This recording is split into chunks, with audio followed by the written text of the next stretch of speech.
요한계시록의 저자는 사도 요한입니다.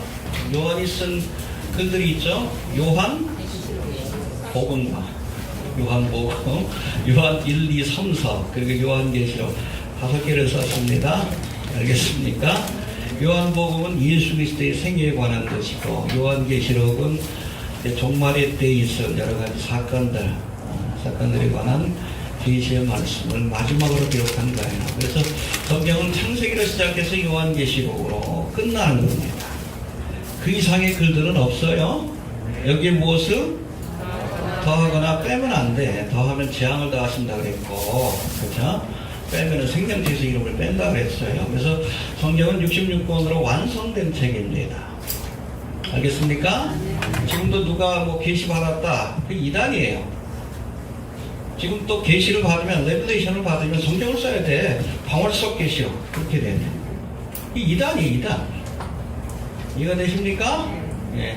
지금 이미 계시된 말씀 우리가 일루미네이션, 우리가 그 말씀을 이해할 수 있도록 성령께서 조명하시는 사역이 지금 이루어지고 있는 거예요.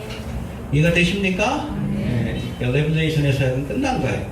영감을 주셔서 성경을 기록하게 한 사역은 끝난 것이고, 요한계시록으로 지금은 우리가 계시된 말씀을 주님께서 조명해 주셔야 돼. 우리 지난 시간에도 살펴봤지만 프로그레시브 일루미네이션 그래가지고, 특별히 이 종말에 관한 예언의 말씀들은 기록될 당시에는 잘 이해를 못했지만 오히려 지금은 그렇잖아요.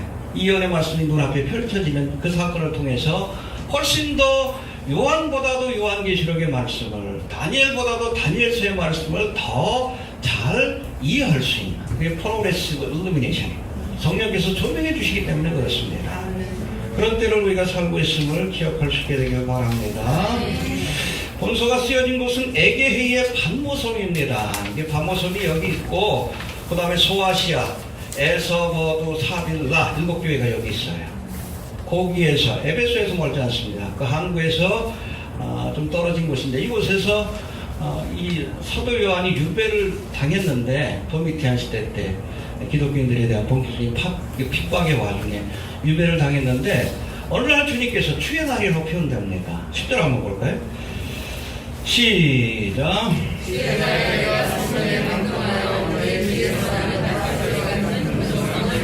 예, 어느 날 주님께서 오셔서 이 예언의 말씀을 주신 거예요. 하룻밤 사이에 주신 겁니다.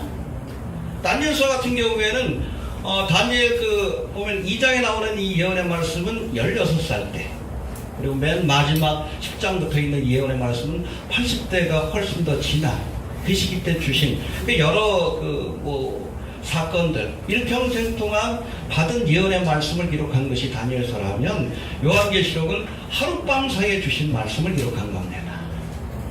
이해가 되시죠? 여기서 주의 날은 주일이에요. 알겠습니까? 마지막 때가 아니에요. 주의 날에. 그러니까 이때부터 여러분, 안식일이 아니라 모든 기독교인들은 예수님이 부활하시고 또 성령이 강림하신 주의 날, 주일을 성일로 지켰다는 거예요. 안식교의 주장이 틀렸다는 얘기입니다. 여기서 주의 날은 주일이에요. 안식 후 첫날. 이 날은 무슨 날? 예수님이 부활하신 날, 성령이 강림하신 날이에요. 이게 굉장히 중요하죠, 안식일보다. 그래서 안식일이 주일의 개념으로 바뀌었는데, 아무튼 이 주일날 유배된 이 사도 요한이 이렇게 고난 가운데 있을 때 갑자기 주님께서 나타나셔서 저에게 이 계시의 말씀, 이 마지막 재림의 때에 있을 사건에 대한 말씀을 주신 것이 바로 요한계시록이다. 그렇게 이해하시면 됩니다. 알겠습니까? 예. 아무튼 이렇게 계시의 말씀을 주면서 사도 요한에게 네가 본 바를 기록하여 교회들에게 보내라. 뒤에도 살펴보겠지만 에스보드, 사빌라, 아시아 7교회 보내라고 지시를 하십니다. 요한계시록의 성물이라고 할 수 있는 오늘 본문에서 사도 요한은 이 요한계시록의 성격을 해봅시다. 계시요. 1절에 나와 있습니다. 두 번째는 예언이요. 3절에 나와 있습니다. 세 번째는 서신. 그렇죠? 교회에 보낸 편지글로 이렇게 소개하고 있어요. 4절에 나와 있습니다. 여러분, 이것은 요한계시록 우리가 어떻게 이해해야 할지에 대한 사도 요한의 직접적인 설명이라고 볼 수 있는데, 오늘은 바로 이 말씀들을 중심으로 어떻게 우리가 요한계시록을 대하고 또 이해해야 하는가, 거기에 대해서 좀 생각을 해보고, 또 오늘 본문에 보면 이 계시의 전달자로서 예수님을 소개하고 있는데, 예수님이 어떤 분이신가에 대한 묘사된 말씀, 다음 시간까지 연결이 됩니다. 오늘 본문을 통해서 주신 이 예수님에 관한 말씀들을 살피면서 장차 오실 예수님이 어떤 분이신가, 우리가 다시 한번 생각하고 정리하는 시간을 좀 가지시게 되길 바랍니다. 먼저 1절 한번 봅시다. 1절 시작.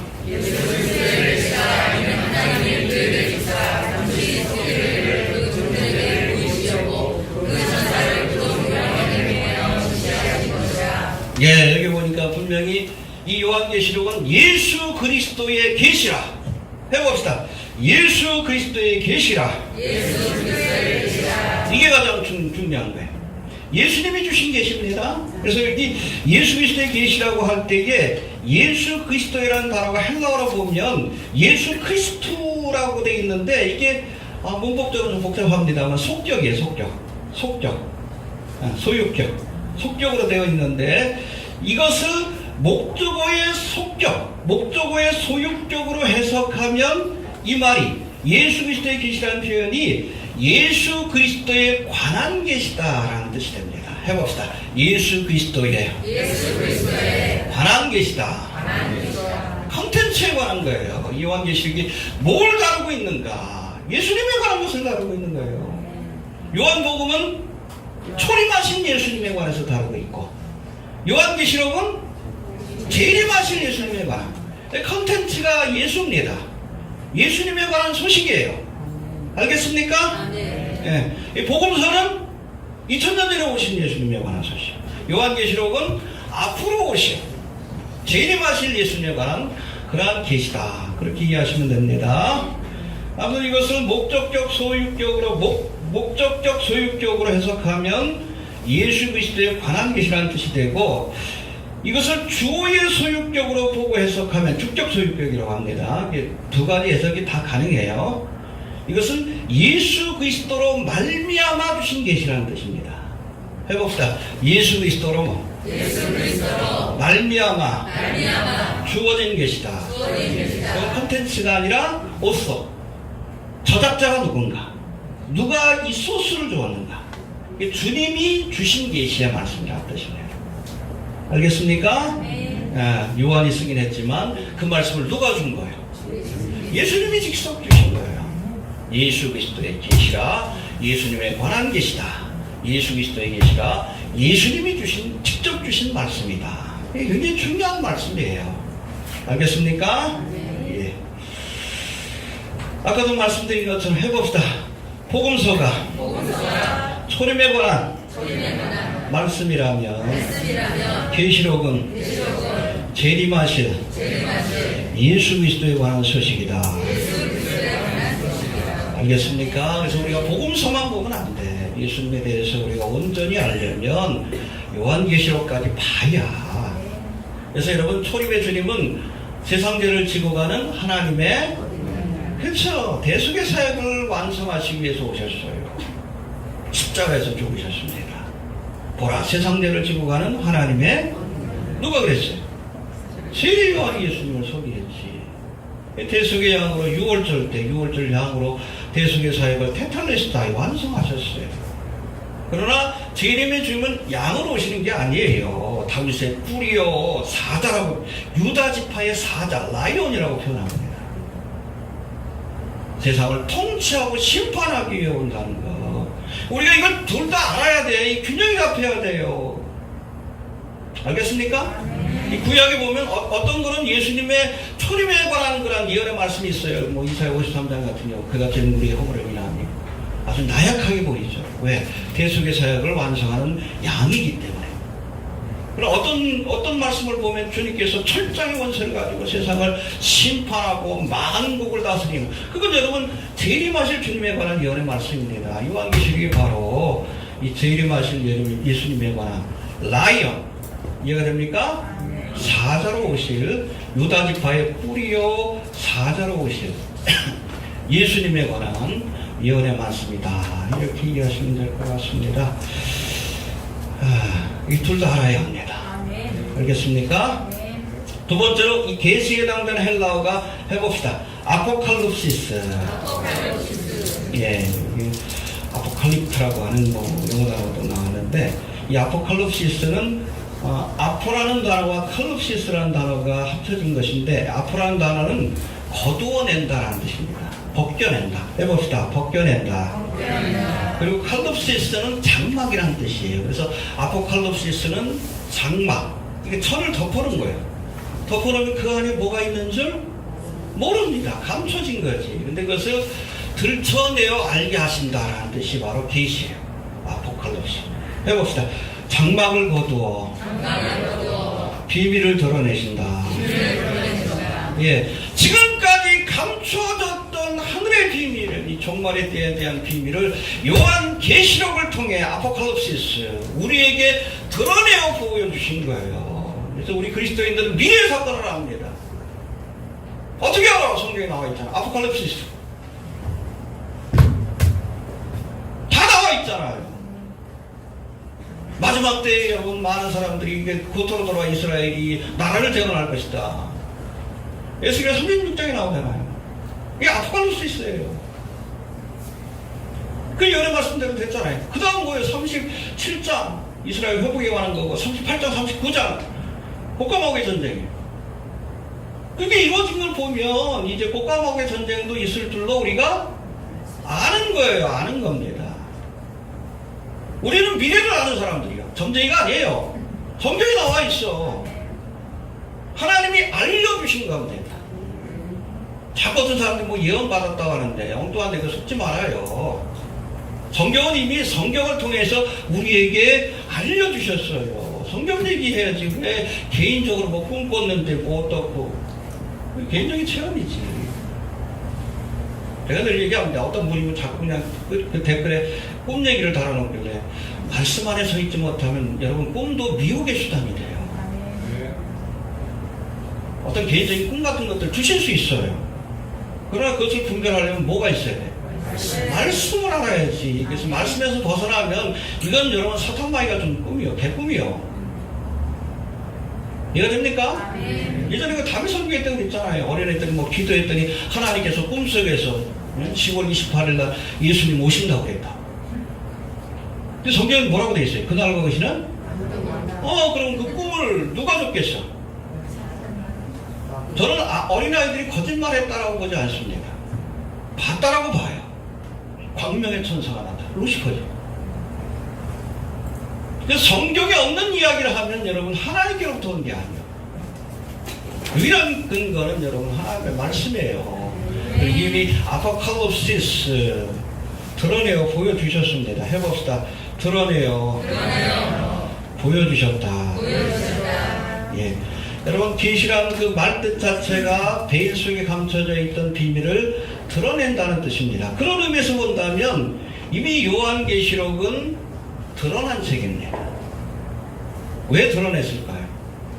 보고 깨달으라고. 알겠습니까? 예. 여러분 이 다니엘서를 기록할 당시에 우리가 지난 시간에 살펴봤지만 예수님이 히데겔 강가에서 세마포 옷을 입고 우바스 정금띠를 띈 분 누구? 예수님이시대요. 지혜를 기도를 했더니 나타나가지고 예언의 말씀을 주셨는데 그때는 예언의 말씀을 이렇게 기록하게 하고선 봉함하라고 했어요. 마지막 때까지. 왜? 이해하기 힘드니까. 억지로 풀지 말고 봉함하라고 말씀합니다. 해봅시다. 말씀을 봉함하라. 아직 그 말씀을 해석하기에는 좀 무리가 있다는 거예요. 억지로 해석하지 말라는 거예요. 근데 여러분 요한계시록을 기록할 때는 사도 요한에게 뭐라고 합니까? 계시록 20장 10절에 보니까 인봉하지 말아라. 드러내요. 읽고 그 말씀의 의미를 깨닫기 위해서 애쓰라는 거예요. 왜요? 때가 가까웠기 때문에. 지금이 마지막 때이기 때문에 이 말씀을 인봉하지 말고 열심히 성경 보세요. 요한계시록 보세요. 알기 위해서야 합니다. 왜 요한계시록 강의를 안 해? 목사들이 스스로 인봉해버려. 이거 어려워. 어려우면 공부해야지. 공부하기 싫으면 목사하지 말아야지. 믿으면 안 돼. 펼쳐놓고 믿어야지. 왜 덮어놓고 믿어? 아니, 초림에 관한 그 말씀만 전하면 어떡할 거요? 재림에 관한 말씀도 전해야지. 모르면 배워야지. 제가 늘 얘기하잖아요. 평신도들이 신학에 대해서, 성경에 대해서 모르는 건 죄 아니에요. 목사가 모르는 건 죄요. 돌파의 목사요. 사람 죽입니다. 배우고 싶으면 그만둬야지. 인봉하지 말라고 그랬어요. 열심히 읽고 살펴봐서 그 뜻을 헤아려 알고, 그리고 마지막 때를 준비하고 또 준비시켜야 될 것 아니에요. 이미 대시된 책입니다. 네. 어렵다고 넘어가면 그거 아니에요. 악하고 게으른 종이에요. 충성된 종은 그 말씀의 의미를 알기 위해서 애쓰고 또 깨달은 말씀을 준행하고 가르쳐야 합니다. 해봅시다. 계시된 책이다. 주의 오실 날이 가깝습니다. 때가 가까움이라. 여러분 마지막 때가 될수록 더 열심히 요한계시록 말씀을 연구해야 돼요. 제대로 연구 안 하고 가르치지 않으니까 자꾸 이단들한테 넘어가지. 교인들이 궁금하긴 한데, 그죠? 제대로 목사들이 가르쳐주지도 않으니까 이것저것 돌아다니다 하면 썩은 물 마시고. 해봅시다. 드러낸 책이다. 요한 계시록 아포칼립시스. 여러분이 감춰 놓으신 책이 아니요 알려주신 책이고 알아야 합니다. 읽는 자와 듣는 자와 지키는 자가 복이 있다. 그 말씀이 바로 그거예요. 열심히 읽어보고 듣고, 그리고 그 말씀대로 마지막 때로 어떻게 살아야 되는지 여기 나와 있잖아. 그 말씀대로 지키는 자가 복이 있어. 구원의 복을 얻는 거지. 자, 두 번째, 이 요한계시록은 예언입니다. 3절 봅시다. 시작. 이 예언의 말씀을 읽는 자와 듣는 자가 그 가운데 기록한 것을 지키는 자들이 복이 있나니 때가 가까우니라. 예, 예언이라는 것이 헬라어로 보면 프로페테이아라고 되어 있는데, 여기서 영어 단어 프로피사이라는 단어가 나왔는데, 예언은 미래에 일어날 사건을 미리 알려주는 것이 예언이에요. 해봅시다. 미래에 일어날 사건을 미리 알려주는 것이다. 여러분, 성경에 여러 예언의 말씀들, 특별히 구약에는 예언의 말씀들이 여러 가지가 등장하는데, 대표적인 것이 바로 예수님의 초림에 관한 예언이고, 그리고 재림에 관한 예언이 함께 포함되어 있습니다. 알겠습니까? 여러분, 구약 성경에 보면 특별히 이 초림에 관한 예수님의 예언들이 300가지 정도가 나온다고 합니다. 베들레헴에서 탄생하실 것이다, 십자가에서 죽으실 것이다, 부자의 무덤에 안치될 것이다, 여러 가지 예언들 한 300가지가 역사적으로 문자적으로 정확하게 성취되었다고 합니다. 상징적으로 비유적으로가 아니에요. 정확하게 나무에 달리실 것이다. 그래서 나무에 달린 자마다 저주받은 자, 예수님이 그랬잖아요. 십자가에서 저주를 받으셨지, 우리 대신. 근데 그 글이 기록될 당시만 해도 십자가형이라는 것 자체가 없었어요. 신기하죠? 근데 그게 문자적으로 역사적으로 성취가 됐어요. 상당히 무서운 책이에요. 정말 여러분, 초림에 관한 예수님의 예언이 역사적으로 문자적으로 성취되었다면 우리가 당연히 재림에 관한 예언의 말씀도 문자적으로 역사적으로 성취될 줄로 믿어야 하는 겁니다. 왜 그게 가능해? 하나님이 알파와 오메가의 역사의 주관자가 되시기 때문에 그래요. 알겠습니까? 하나님이 말씀하는 역사가 되는 거야. 역사의 주관자가 되시기 때문에. 그래서 예언의 말씀을 주실 수 있는 것이고 또 그대로 되어지는 겁니다. 이해가 됩니까? 해봅시다. 예언의 말씀이다. 예언의 말씀이다. 예. 여하튼 요한계시록은 바로 반드시 속히 될 일들을 알려주신 예언의 말씀입니다. 이 반드시 속히 된다는 것은 뭐 당장 이루어진다는 게 아니에요. 이 예언이 시작되면 아주 신속하게 이루어진다는 뜻입니다. 7년 대화관이 시작되면 아주 걷잡을 수 없는 그런 성경의 예언들이 펼쳐진 것을 지켜보게 될 거예요. 아무튼 이 미래의 사건을 알려주시는 예언의 말씀이라는 사실을 우리가 알고 그런 관점에서 요한계시록을 보고 해석해야 됩니다. 알겠습니까? 문제는 뭔가 하면 지난 2000년의 교회 역사 속에서 이 요한계시록을 어떻게 이해하고 해석할 것인가에 대한 많은 신학적인 논쟁이 있었는데, 그 가운데는 요한계시록이 미래의 사건을 예언한 글이라는 사실을 인정하지 않는 많은 해석자들이 있었는데, 그들로 인해서, 그러니까 다른 기준을 가지고 해석을 하다 보니까 요한계시록이 이상하게 해석이 되는 거예요. 귀에 걸면, 코에 걸면, 예언이라고 보고 우리가 이 말씀을 해석하면 명확해요. 어린아이들도 해석할 수 있습니다. 그냥 그대로 문자적으로 보면. 근데 이걸 자꾸 비유적으로 영적으로 보는 거예요. 예언이라는 것을 인정하지 않습니다. 하나님이 예언할 수 있다는 것을 믿지 못하는 거예요. 이해됩니까? 예. 신학적으로 살피면 대체적으로 다음과 같은 네 가지 방법으로 이 요한계시록을 해석하려는 시도가 있었는데, 첫 번째는 비유적 해석법이 있습니다. 해봅시다. 비유적 해석. Allegorical interpretation이라고 하는데, 계시록의 말씀들이 역사적 사건을 염두에 두고 쓰여진 글이 아니라 그냥 성도들에게 영적 교훈을 주기 위해서 쓰여진 하나의 비유이다. 이 사람들이 그렇게 가정을 하고 그렇게 해석을 하는 거예요. 그러다 보니까 예언의 역사성을 부인하는 그런 심각한 오류를 낳게 되었다는 겁니다. 이해가 됩니까? 또 두 번째, 과거적 해석법이 있습니다. 해봅시다. 과거적 해석.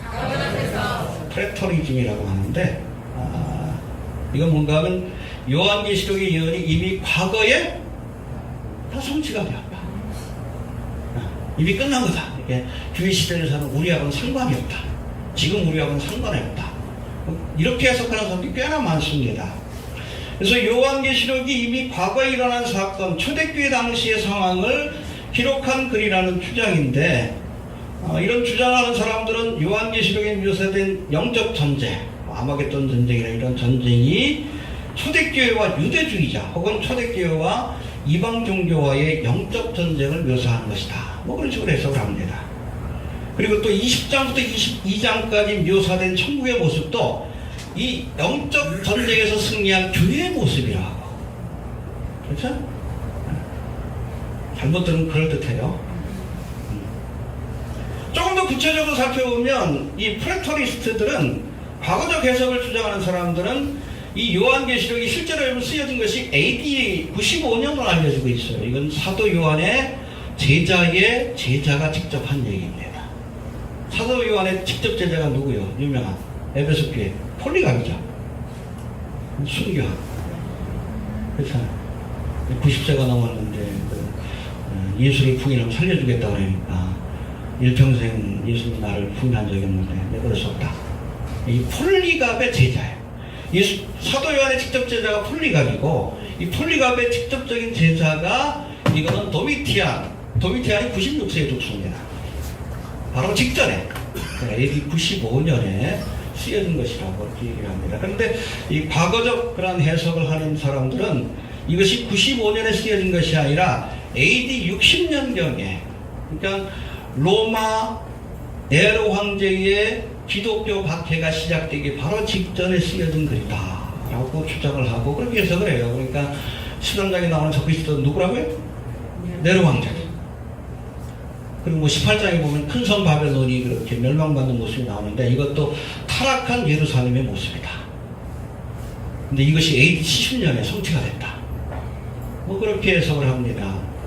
일편 뭐 어느 정도 언뜻 보면 맞는 것 같긴 하지만, 우리가 요한계시록의 자세한 내용들을 살펴보면 이것이 굉장히 무리가 있는 해석이라는 것을 우리가 알아요. 그럼 일곱인간 나팔과 대립의 재앙은 뭐고 아마겟돈 전쟁은 뭐고 이해할 수가 없는 거예요. 이해되시죠? 네. 또 두 주민은 누구, 수방사주는 누구, 이게 해석이 안 되는 겁니다. 이해되십니까? 예. 그 다음에 역사적인 해석법이 있는데 해봅시다. 역사적 해석. Historical interpretation이라고 하는데, 이것은 요한계시록에 기록된 말씀들이 어떤 특정한 시대에 관한 예언이 아니라 교회 시대 전체 기간 동안 교회가 겪게 될 영적 전쟁과 승리에 관한 기록이라고. 이것도 일종의 비유적 해석입니다. 이해가 됩니까? 현재 우리가 계시록의 예언 속에 살고 있다는 주장인데, 그런 의미에서 보면 이 역사적 해석법을 현대적 해석법이라고 이렇게 부르기도 합니다. 해봅시다. 현재적 해석법. 그리고 이 요한계시록의 예언은 영적 싸움이 예수님이 재림하실 때까지 지속될 것이다 라고 주장을 합니다. 이 역사적 해석법을 주장하는 사람들은 중요한 역사적인 사건이 발생할 때마다 이것을 끊임없이 요한계시록의 예언과 연관지어 해석하려고 애써왔어요. 그래서 유럽에서 나폴레옹이 등장을 해가지고 유럽 전역을 휩쓸었을 때, 그때는 이 나폴레옹이 적그리스도라고 주장을 하고, 2차 대전 당시에는 누가? 히틀러가 적그리스도라고 하고, 종교개혁자들도 뭐 미래적 해석을 좀 포기한 사람들이 많았는데, 그 사람들은 교황이 적그리스도라고 하고, 그렇게 눈앞에 보이는 사건을 가지고선 요한계시록하고 연결시키려고 하는 이런 시도들이 있었다는 거예요. 역사적 해석법이라는 명칭과는 달리 시대가 바뀔 때마다 끊임없이 계시록에 대한 새로운 해석을 내놓음으로 오히려 이 역사적 해석이 역사성을 훼손하는 아이러니한 결과를 가져온다. 그렇죠? 새로운 사건이 일어날 때마다 지금 또 트럼프가 적그리스도라고 그러고 또 누가 적그리스도라고 그러고, 김정은이 적그리스도예요? 아니에요. 김정은 아니에요. 동양에서는 안 나옵니다. 역사적 해석법이 있고, 그 다음에 마지막이 미래적 해석법이 있어요. 해봅시다. 미래적 해석법. 간단해. 우리가 신학적으로 복잡하게 얘기를 하지만 이것이 이 요한계시록이 예언이라는 사실을 인정하고 앞으로 종말의 때에 일어날, 그렇죠? 지금은 아니니까 미래적 사건을 예언하는 것이다 라고 보고 그렇게 해석하는 거예요. 이해됩니까? 미래적 해석법을 주장하는 사람들은 계시록의 말씀들을 다른 성경들과 마찬가지로 철저하게 문자적으로 해석하려고 하는 그런 태도를 견지하고 있습니다. 비유적이고 영적인 해석을 지향하고 성경의 예언들이 실제로 앞으로 미래에 일어날, 이미 일어났다고는 모르지만 일어나지 않은 사건들은 미래에 일어날 사건으로 보고 또 그렇게 문자적으로 해석을 해야 한다는 주장을 합니다. 이 근본주의 신학자들의 입장이에요. 초림의 사건을 문자적으로 역사적으로 해석한 거죠. 우리가 미래의 사건, 요한계시록도 문자적으로 성취될 것으로 믿고 그런 태도를 가지고 그런 관점을 가지고 요한계시록을 해석해야 한다. 이해가 되십니까? 네. 이걸 우리가 정상적인 해석법이라고 얘기를 합니다. 그리고 많은 성경의 말씀을 하나님 주신 말씀으로 그렇게 믿는 근본주의 신학자들은 이 미래적 해석법을 따르고 있습니다. 저도 그렇고요. 이해가 되십니까? 앞으로의 해석은 이 미래적 해석법으로, 그러니까 예언의 말씀으로 보고 해석해 나갈 겁니다. 예. 그리고 세 번째, 첫 번째는 뭐라 그랬어요? 요한계시록이 뭐라 그랬죠? 계시라고 그랬고, 두 번째는 예언이라고 그랬고, 그리고 세 번째는 서신, 편지라고 그렇게 말씀합니다. 4절 한번 봅시다. 시작. 요한은 아시아에 있는 일곱 교회에 편지하노니 이제도 되시고 전력을 되시고 장차 오시리와 그사절의 용동영과. 예, 편지하노니 아시아 일곱 교회. 아시아 일곱 교회가 2장부터 3장까지 나오는데 어떤 교회입니까? 해봅시다. 에서보두 사빌라, 에베소 교회, 서문학 교회, 오가목 교회, 사대 교회, 필라델비아 교회, 라오디게아 교회. 로컬 처치들이 그 당시 있던 교회입니다. 근데 그 당시에 이 교회들만 있는 게 아니잖아요. 로마 교회도 여러 교회가 있는데 예루살렘 교회도 있었고, 왜 하필 이 7교회를 이렇게 선택해서 이 편지를 썼을까? 이게 하나님께 좀 역사적인 대표성이 있어서, 상징성이 있어서 그렇게 선택한 것이다 라는 그런 주장이 많은 학자들 사이에 힘을 얻고 있어요. 그래서 에서보드 사빌라 같은 경우에는 앞으로 2000년의 교회 역사 속에서 등장할 모든 교회의 모습들을 하나의 상징적으로 보여주고 있다. 그래서 에베소 교회, 서문학 교회는 초대교회 모습. 그렇죠? 서문학 교회는 특별히 핍박을 받는 교회. 버두사, 버가모, 두아빌라, 사대교회는 책망을 받았던 교회인데 중세교회. 그 다음에 빌라델비아 교회. 이거는 19세기 때 종교개혁을 통해서 새로운 부흥을 이끌었다. 그러한 교회. 그 다음에 라오디게아 교회. 차지도? 그렇죠. 물질적으로는 부유한데 영적으로 한국교회 같아. 그렇죠? 현대교회의 모습을 보여주는 것이 아닌가. 그렇게 해석을 내리기도 합니다. 여하튼 이거는 믿지 않는 사람들한테 준 게 아니에요. 그리스도가 그리스도의 신부인 교회에 보낸 편지입니다. 해봅시다. 예수님이 교회에 보낸 편지다. 여러분, 이 서신이라는 것은 글을 쓰고 글을 받는 사람들만 이해할 수 있는 언어들이 있어요. 그렇죠? 그러니까 여러분, 우리가 이 요한계시록을 이해하려면 예수 그리스도의 계시라고 했어요. 예수님에 대해서 알지 못하면 이해하기 힘든 말씀들이 많이 있다는 겁니다. 왜? 개인적인 서신이기 때문에. 믿지 않는 사람들에게 주신 말씀이 아니에요.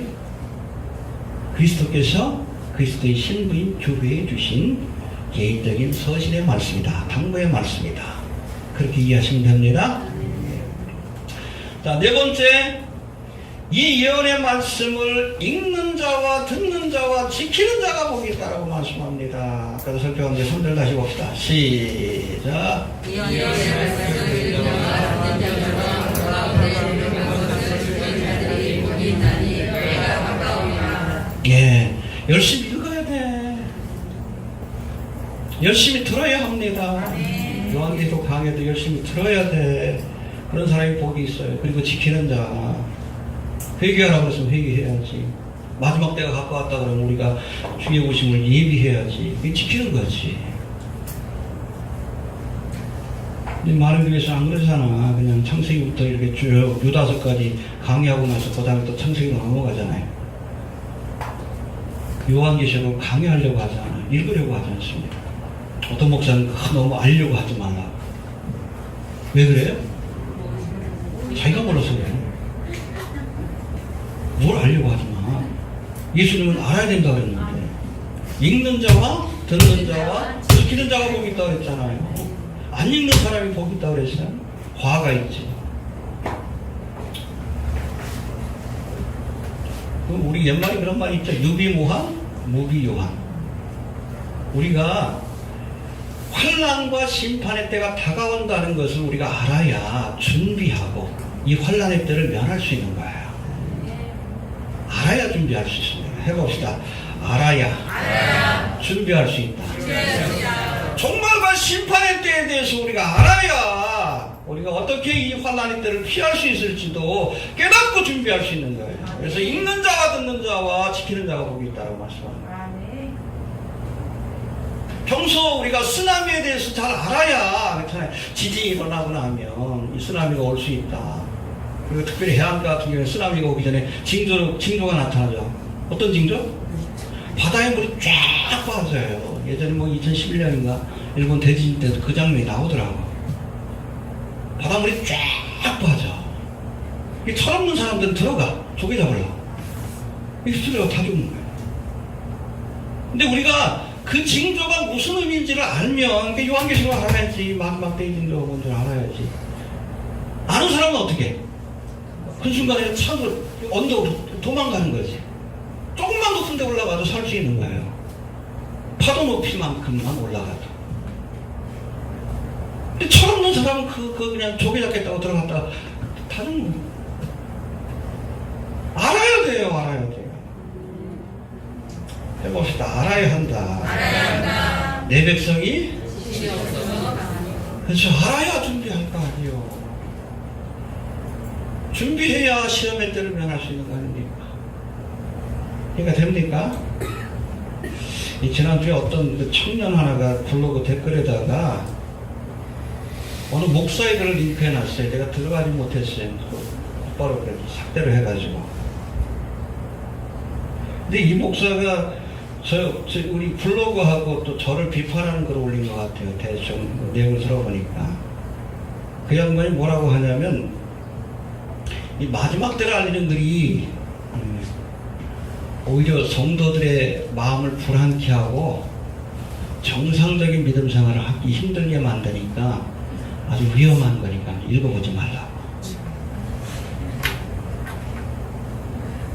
기가 막히죠?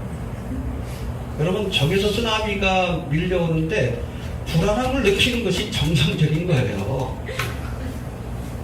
이해가 됩니까?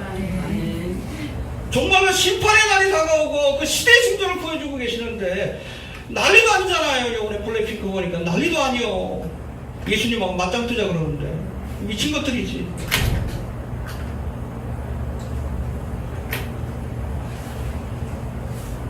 그거 보면 불안해지니까 보지 말래. 여러분, 꽁사냥 하다 보면 이렇게 막 쫓아가다 보면 얘네들 나중에 급하면 어떻게 해요? 대가리를 구멍에다 팍 쳐갖고 몸도 안에 나와 있는데 지가 안전한 줄로 알아. 똑같이 눈 가리고 하는 게지. 안 보고 안 들으려고 해. 그리고 마음속으로 평안하다 안전하다 꽁대가리지.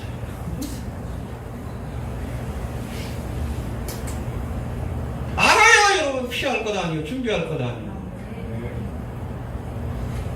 그런 목사들이 어떤 목사들? 평안하다 안전하다. 쓰나미가 밀려오는데 괜찮아.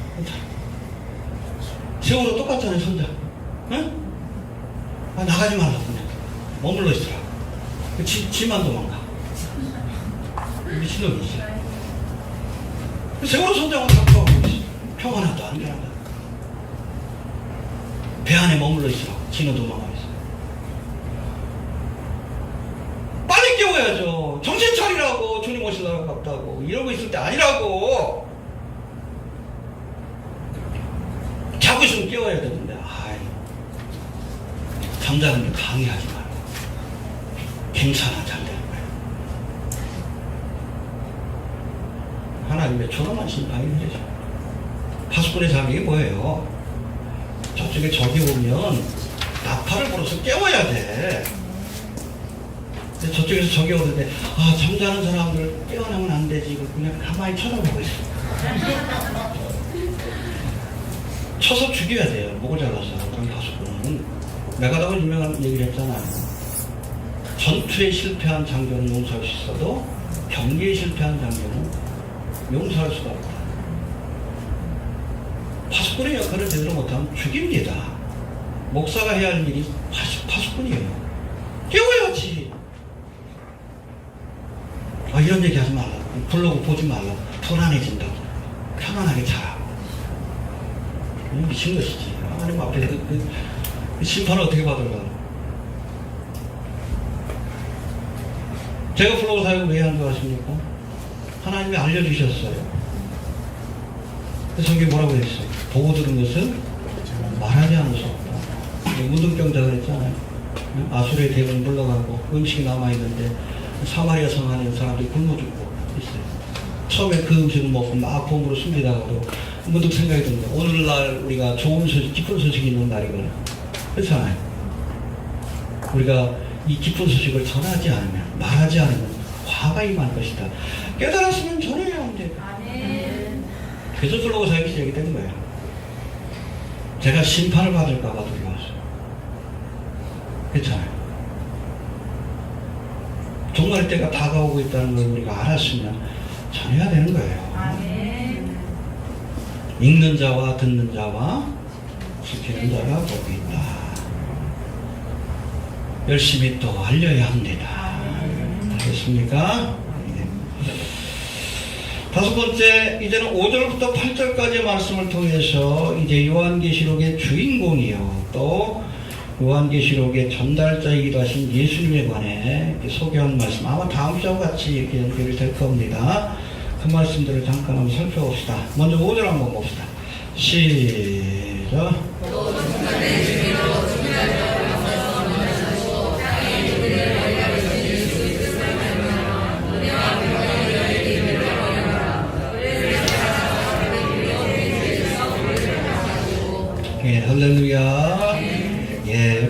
베드로전을 보면 아시아 7개의 편지를 쓰면서 저들에게 어떻게 보면 축도하는 장면이에요. 그래서 4절에 보니까 7교회에 편지하노니 이제도 계시고 전에도 계시고 장차 오실 이와, 성부 하나님이십니다.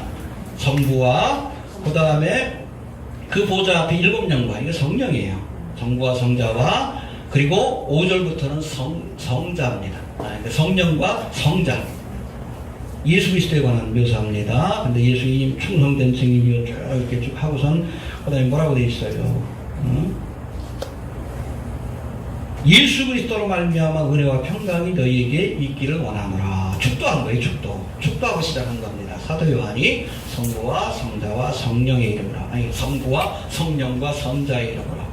그러면서 이 5절부터는 예수님에 대해서 소개하는데, 첫 번째는 충성된 증인이라고 말씀합니다. 해봅시다. 충성된 증인.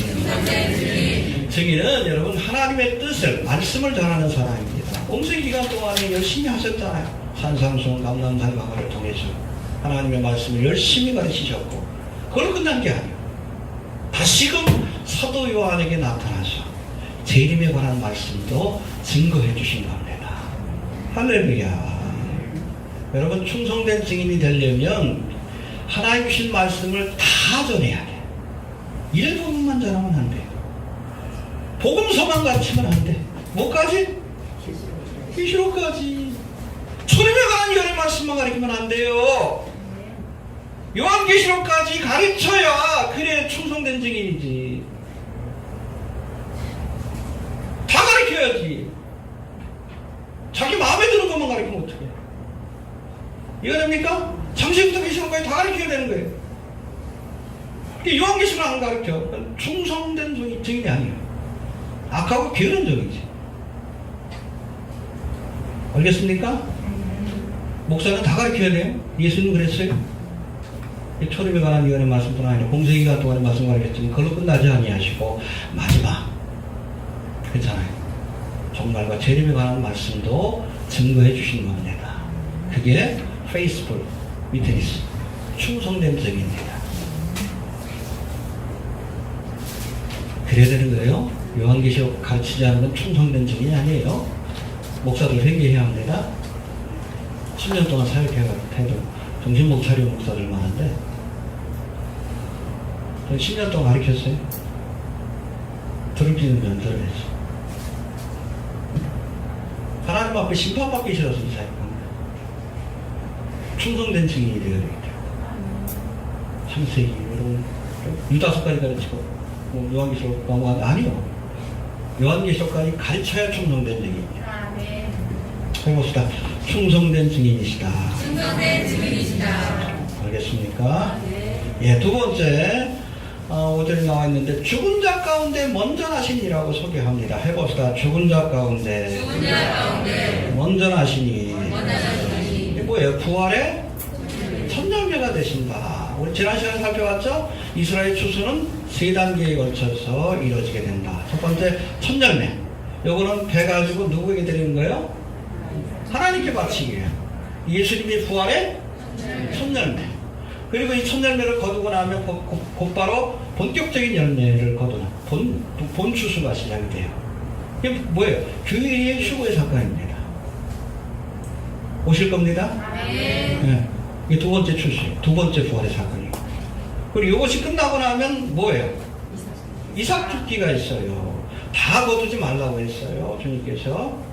구약에도 보면 누구를 위해서 남겨둬라? 나그네와 고아를 위해서, 과부를 위해서, 사회되는 약자를 위해서. 그것이 바로 마지막 이삭 죽기, 마지막 추수입니다. 그래서 부활의 사건도 세 단계를 거쳐서 나타나는데, 첫 번째 첫 열매를 거두는 추수, 예수님이십니다. 두 번째 본격적인 추수, 교회 휴거 사건. 그 다음 세 번째 이삭 죽기는 뭐예요?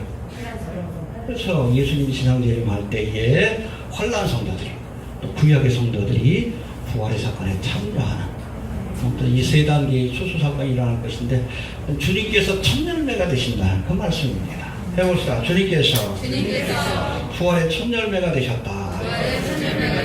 예, 그 다음에 우리 5절 다시 한번 봅시다. 시작.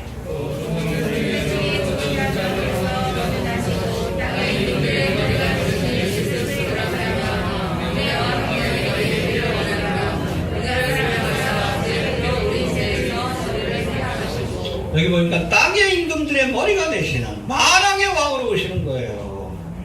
초림의 주님은 섬기러 오셨지만 재림의 주님은 땅의 모든 임금들의 머리로서 만왕의 왕으로서 세상을 통치하기 위해 오십니다.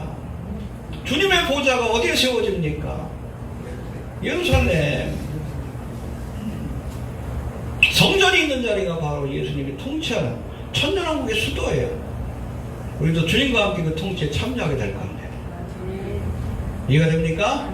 아까도 말씀드렸지만 성경에 묘사된 예수님의 모습은 양과 동시에 사자예요. 초림의 주님이 양으로서 오셨다는 재림의 주님. 여러분, 사자는 뭐예요? 백수의 왕이요. 세상을 다스리게 오신다는 것을 우리가 꼭 기억할 수 있게 되길 바랍니다. 그 다음에 5절 다시 한번 봅시다. 맨 뒤에 다시 한번 읽어봅시다. 시작. 또 중상전의 주변으로 죽은 자가 발견 주님께서 먼저 나시고 하나님들의 머리가 되신 예수 그리스도의 말미암아 은혜와 평강의 너희 이르기를 원하노라. 우리를 사랑하사 우리 죄에서 우리를 해방하시고 예, 주님께서 우리를 사랑하사 우리를 죄에서 해방시키셨다. 뭐를 통해? 십자가를 통해. 십자가에서 피 흘려 죽으심으로. 할렐루야. 요한복음 3장 16절에 뭐라고 합니까? 하나님이 세상을 독생자를 주셨습니다. 하나님이 세상을 너무 사랑하셔서, 나를 너무 사랑하셔서 예수님을 내어주신 거예요. 십자가에 죽기까지. 또 예수님은 나를 너무 사랑하셔서 자기의 목숨을 내어주신 겁니다. 그래서 우리가 영생과 구원의 선물은 거저 주시는 선물입니다. 너희가 그 은혜로 인하여 믿음으로 말미암아 구원을 얻었나니 이것이 하나님의 선물이라. 돈 주고 받는 게 아니에요. 우리 행함과 공로로 우리가 구원받는 게 아닙니다. 하나님 주신 선물을 그냥 받기만 합니다. 여기에 뭘 더하면 안 됩니다. 율법주의자가 되면 안 돼요. 해봅시다. 거저 주시는 선물이다. 근데 우리 편에서는 공짜지만 예수님께서는 자신의 생명을 내놓았다는 것을 우리가 알아야 돼요. 왜 거저 주십니까? 그 값은 우리가 치를 수가 없기 때문에 그래요. 너무나 비싸니까 공짜로 선물로 주시지 않으면 받을 수가 없어. 누구도. 의인은 없나니 공짜로 주실 수밖에 없는 거예요. 그렇지 않으면 구원받을 인생이 아무도 없어. 모든 사람이 죄를 범하였으며 하나님의 영광이 되지 못하였다. 거저 주실 수밖에 없는 겁니다. 오직 은혜, 오직 은혜. 은혜가 뭐예요? 공짜로 주시는 선물이라는 뜻이에요. 내가 그 은혜로 말미암아 주님께서 선물로 구원의 은혜를 주셨습니다. 왜? 사랑하시어서. 이해가 되십니까? 예. 그 다음에 5번째 6절 한번 봅시다. 시작.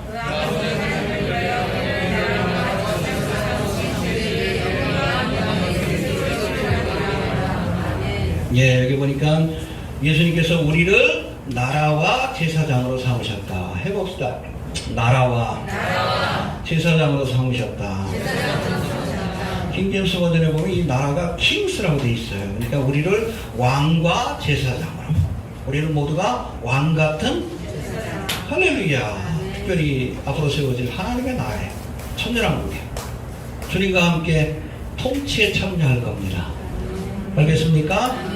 왕은 다스리는 자고 그리고 제사장은 영적인 지도자인데 왕이 통치하는 사역이 본업이라면 제사장의 본업은 뭐요? 제사 드리는 거지. 가장 중요한 게 제사 드리는 거야. 우리 그리스도인들이 해야 할, 하나님 앞에 해야 할 가장 큰 중요한 일은 왕 같은 제사장인데 제사 드리는 거예요. 예배 드리는 겁니다. 그렇잖아요. 예수님께서 마르다와 마리아를 보시면 뭐라고 했어요? 마르다는 예수님 오셨다고 그러니까 부엌에서 열심히 음식 준비했어요. 마리아는 뭐 했어요? 그 말 앞에 무릎을 꿇고 앉아가지고 말씀을 들었어. 예배 드린 거지. 마르다가 그냥 심통이 났지. 마리아로 하여금 좀 부엌에 와서 나를 좀 도와주게 하라고. 근데 예수님 뭐라고 합니까? 야, 그냥 대충 차려라. 한두 가지만 있어도 괜찮다. 이 마리아는 좋은 것을 택하였으니 빼앗기지 아니하리라. 여러분 예수님 앞에 대접할 수 있는 가장 큰 대접은 음식 여러분이 이렇게 해드린 게 아니에요. 그 발 앞에 무릎 꿇고 예배하고 말씀을 듣는 거예요. 목사 입장에서도 그래요. 열심히 부엌에서 일하시고 뭐 선물 주시는 분보다 꼬박꼬박 예배 시간 나와서 말씀 들어주시는 분들이 제일 고마워. 예수님도 똑같을 거예요.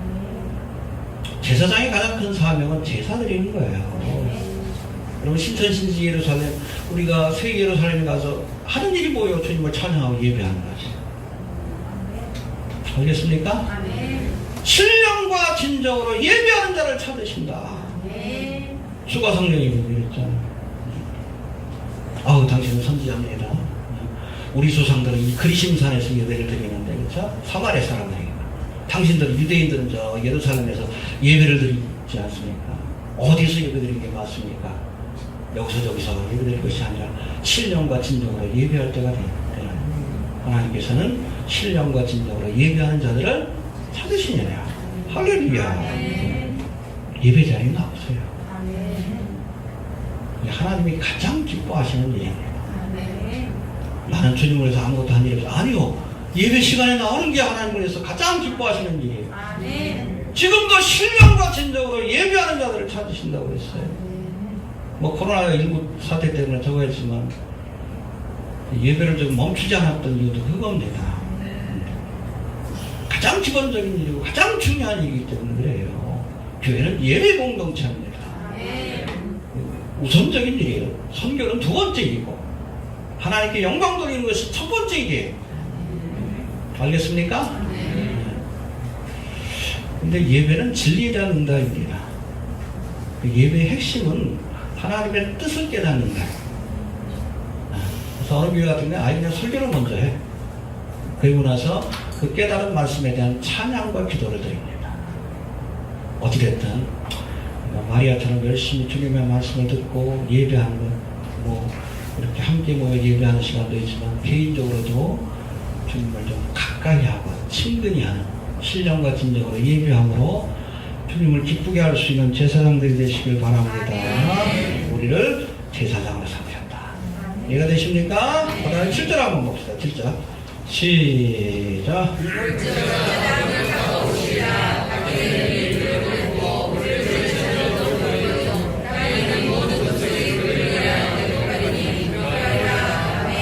예, 볼지어다 구름을 타고 오시리라. 이게 휴거 사건이에요? 아니면 재림의 사건이에요? 재림의 사건이죠. 어떻게 알 수 있습니까? 각인의 눈이 그를 볼 것이에요. 모든 사람이 지켜본다는 거예요. 휴거 사건은 비공개적인 사건입니다. 그래서 갑자기 하나님께서 그리스도의 신부를 데려가시는 사건이에요. 세상은 혼란에 빠지게 될 겁니다. 비밀스러운 사건. 그러나 여러분 재림은 공개적인 사건이에요. 왜? 세상을 심판하고 다스리기 위해서 공개적으로 다 볼 거예요. 각인들이 그를 보겠고 그를 찌른 자들도 볼 것이고 유대인들이죠. 땅에 있는 모든 족속이 그를 인하여 애곡하리라. 왜? 심판의 날이 다가옵니다. 회개하지 않는 자들은 우석꽃처럼 하신 심판의 주를 통곡 가운데 맞이할 수 있다. 맞이할 수밖에 없다는 걸 기억해야 합니다. 얼마나 무서운 사건이에요. 오셔서 뭐 합니까? 포도주 틀에 심판을 내리시나 밟아버리시잖아요. 말굴레까지 피가 찰 정도로. 특별히 예루살렘을 주변으로 이렇게 모인 대적하는 자들을 주님께서 밟아버리시잖아요. 저 그리스도와 그 거짓 선자를 지옥불에 던지시고 사탄을 무적에게 던져서 천년 동안 가두시고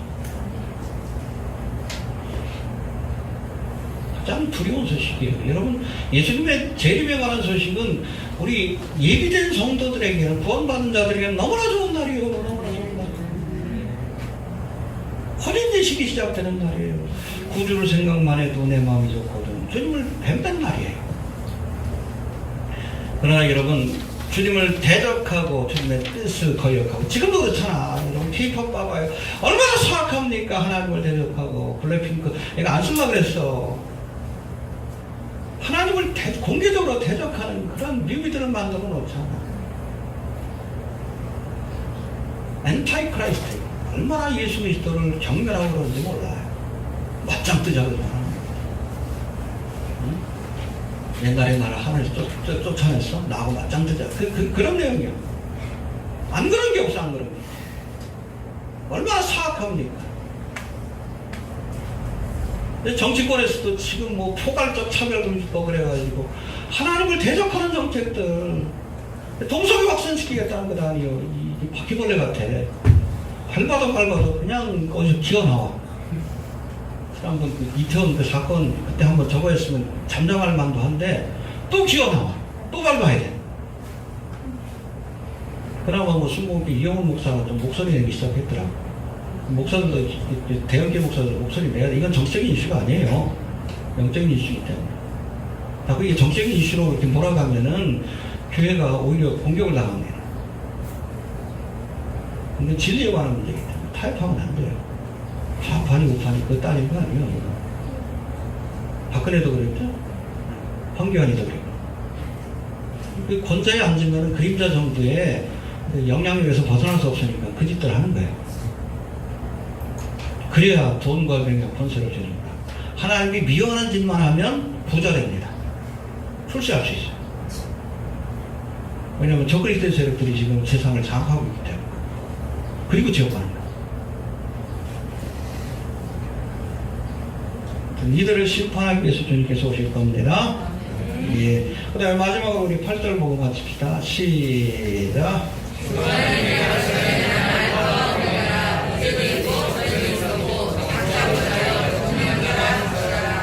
예. 처음과 나중에 알파와 오메가라. 뒤에서 또 나옵니다. 해봅시다. 알파와 오메가라.